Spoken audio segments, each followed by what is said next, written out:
Traffic પોલીસના DCP Amita વાનાણીની અધ્યક્ષતામાં રાહવીર યોજના અંગે જાગૃતિ કાર્યક્રમ યોજાયો। હવે અકસ્માતગ્રસ્તને હોસ્પિટલ પહોંચાડનારની પૂછપરછ નહીં થાય અને તેમને ₹25,000 સુધીનું ઇનામ અને સન્માન મળશે। આ યોજના દ્વારા સામાન્ય નાગરિકને જીવ બચાવનારી ભૂમિકા માટે પ્રોત્સાહન મળશે। કાર્યક્રમમાં ટ્રાફિક પોલીસ, પાલિકા અને વિવિધ સંસ્થાના પ્રતિનિધિઓએ ભાગ લીધો। राज्य सरकार द्वारा राहवीर योजना अमलीकरण करवामां आव्युं छे। आ राहवीर योजनानी जानकारी सूरतना शहेरीजनोने मळे अने साथे साथे होस्पिटलना स्टाफ अने अमारा स्टाफने पण सेन्सिटाइज करी शकाय ते माटे अवेरनेस सेमिनारनुं आयोजन करवामां आवेलुं। आ राहवीर योजनानो मुख्य हेतु ए ज्यारे कोईपण व्यक्तिने अकस्मात थाय तो गोल्डन अवर्स दरमियान जो एने होस्पिटल पहोंचाडवामां आवे तो ते व्यक्तिनी बची जवानी संभावना खूब वधारे होय छे। शहर कांग्रेसे आज नवुं संगठन सर्जन अभियान शरू कर्युं, જેનો મુખ્ય ઉદ્દેશ્ય સંગઠનને જીવંત બનાવી નવા યુવાઓને રાજકારણમાં જોડવાનું છે। આ અંગે કોંગ્રેસ પ્રવક્તા નૈષદ દેસાઈએ જણાવ્યું કે શહેર સંગઠનમાં છેલ્લા લાંબા સમયથી નિષ્ક્રિયતા અને આંતરિક વિખવાદ હતા। હવે નવયુવાઓના જોડાણથી કોંગ્રેસ જન આંદોલન અને લોકતંત્રને મજબૂત બનાવશે। સંગઠનની નવરચના કરવા માટે આજે સૂજન અભિયાન શરૂ કરીએ છીએ। અમે સુરત શહેરના તમામ યુવાઓને, નાગરિકોને નમ્ર વિનંતી કરીએ છીએ કે તેઓ કોંગ્રેસ પક્ષમાં જોડાય, સક્રિય સભ્ય બને અને કોંગ્રેસ પક્ષની બાગડોર લોકતાંત્રિક રીતે પોતાના હાથમાં લે। મહેસાણા અર્બન બેંકની ચૂંટણી પૂર્વે એક કોલ રેકોર્ડિંગ વાયરલ થયું છે, જેને લઈને ચૂંટણીમાં ગરમાવો આવ્યો। વાયરલ થયેલા કોલમાં વિશ્વાસ પેનલને મત આપવાનું કહેવામાં આવ્યું છે અને પોતે અર્બન બેંક હેડ ઓફિસથી બોલી રહ્યો છું તેમ જણાવાયું હતું। આ કોલમાં ડીએમ પટેલ અને આનંદ પટેલની વિશ્વાસ પેનલને મત આપવા અપીલ કરાઈ હતી। આ અંગે વિકાસ પેનલે કલેક્ટરને રજૂઆત કરી છે। વિકાસ પેનલના જીકે પટેલે આ ઘટનાને નીચી માનસિકતા ગણાવીને વિશ્વાસ પેનલ પર આક્ષેપ કર્યો છે અને બેંકના જનરલ મેનેજર અશોક પટેલે સ્પષ્ટતા કરી છે કે બેંકમાંથી આવા કોઈ ફોન કરવામાં નથી આવ્યા અને જે નંબર પરથી કોલ આવ્યો તે બેંકનો નથી અને જરૂરી થશે તો કોલ કરનાર સામે કાર્યવાહી કરવામાં આવશે। આવી રીતે બેંકનો ઉપયોગ કરી શકાય નહીં।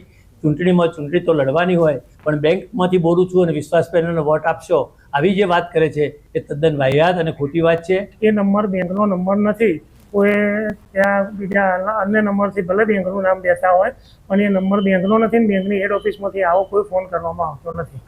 શહેરના મુસાફરો માટે મહત્વપૂર્ણ ગણાતી ભાવનગર પૂણા તથા ભાવનગર મુંબઈ વચ્ચેની વિમાની સેવાઓ અચાનક બંધ થતા નાગરિકોને હાલાકી વેઠવાનો વારો આવ્યો।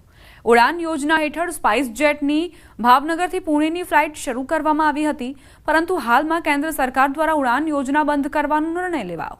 આ નિર્ણયના પગલે ભાવનગરથી પુણે જતી ફ્લાઇટ ગત 9 જૂનથી બંધ કરી દેવાઈ છે। ફ્લાઇટ બંધ થતાં માત્ર પુણે નહીં પણ મુંબઈ સાથે પણ હવાઈ કનેક્શનમાં ખલેલ આવી। હવે એક ભાવનગરથી મુંબઈ કે પુણે જવા ઈચ્છતા મુસાફરોને ભૂમિ માર્ગ કે ટ્રેન પર આધાર રાખવો પડી રહ્યો છે, ત્યારે ફ્લાઇટ મૂકવાની સ્થાનિક મુસાફરોની માંગ છે। સૌથી જૂનું એરપોર્ટ ગુજરાતમાં આપણું ભાવનગરનું છે અને એરપોર્ટ શેની માટે હોય? પ્લેન માટે હોય। રેલવે સ્ટેશન શેની માટે હોય? જ્યાંથી ટ્રેન ચાલતી હોય। એસટી ડેપો શેની માટે હોય? કે આખા ગુજરાતમાં ત્યાંથી બસ જતી હોય। તો આપણું જે એક એરપોર્ટ એવું છે કે ત્યાંથી કોઈ પ્લેન ઉડતા નથી। હા, પહેલાં બોમ્બેની હતી સર્વિસ, પૂનાની હતી, હાલ તો એ પણ બંધ થઈ ગઈ છે।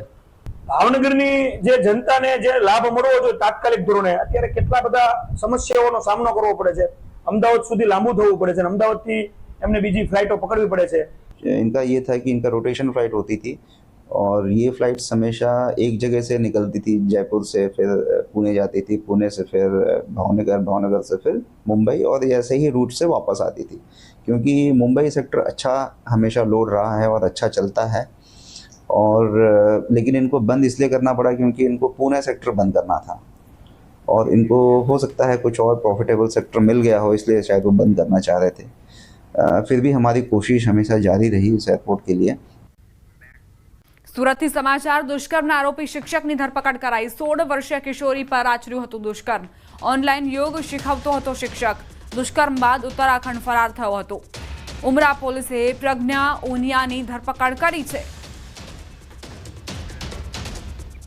સુરતમાં 16 વર્ષીય સગીરા સાથે દુષ્કર્મ કરનાર આ વ્યક્તિ જે તેને યોગ શીખવતો હતો, ઓનલાઈન યોગ શીખવતો હતો, તેણે 16 વર્ષીય સગીરા પર દુષ્કર્મ આચર્યું અને ત્યારબાદ તે ફરાર થઈ ગયો હતો. હવે તે પોલીસ સકંજામાં આવી ચૂક્યો છે. સુરતથી સમાચાર. આરટીઓ એજન્ટ સામે ગુનો નોંધાયો. ઇવેન્ટ મેનેજરને ધમકી આપ્યાનો આરોપ. છરી બતાવી 17,000 પડાવ્યાનો આક્ષેપ છે. રાજેશ ઉર્ફે રાજુ કાંતિલાલ શાહ સામે ફરિયાદ નોંધાઈ. પોલીસે ફરિયાદ નોંધી તપાસ શરૂ કરી છે.